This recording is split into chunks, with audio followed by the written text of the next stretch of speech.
It's been a busy summer for search and rescuers in Utah's Red Rock Country, and today dive teams from all across southern Utah practice to make sure that they will be ready for the next big emergency. Yeah, the group gathered at Sand Hollow Reservoir for some very special training today, and that's where Lad Egan is live, joining us with more on what these guys were doing today, and I guess these guys giving us a bird's eye view of what's happening underwater now, too.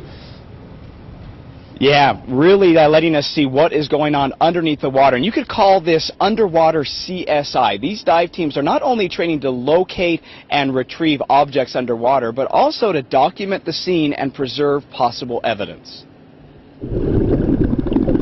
An underwater view of what it's like to be on a law enforcement dive team. Public safety diving is its own animal. Deputy Daryl Cashin is in charge of Washington County's search and rescue team and says dive teams are crucial to their success. There's a lot of water down here despite us being in the desert. They're on front of the boat. He planned this joint dive team training at Sand Hollow Reservoir with the Utah Department of Public Safety, along with Washington, Paiute, Sevier, and Sanpete counties. 90% of the time we're either diving for evidence or we're diving for a victim.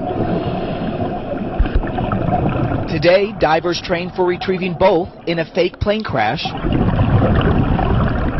which included navigating through the inside of a real Cessna airplane. Most of the time, you can't see your hand on your mask when you're underwater, so it's all done by feel.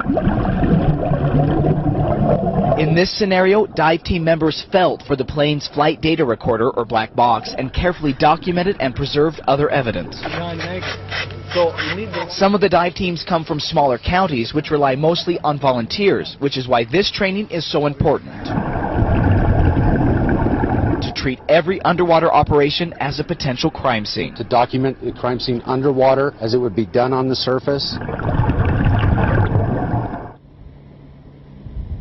In years past, when these dive teams didn't have coordinated training like this, their focus was really just to get the job done, to go under the water and retrieve whatever it was they were looking for. But later on, if something was deemed suspicious and they needed to launch a criminal investigation, they didn't have any evidence. They didn't document the scene. So that's why this training is so important going forward, to help them preserve any possible crime scenes. And Mark and Shauna, these dive teams are mostly volunteers, so really great work, and neat to see them out here training to keep us all safe or to help us out if something bad does happen. Back to you. For sure. All right. We need them. Yeah, All right. we do.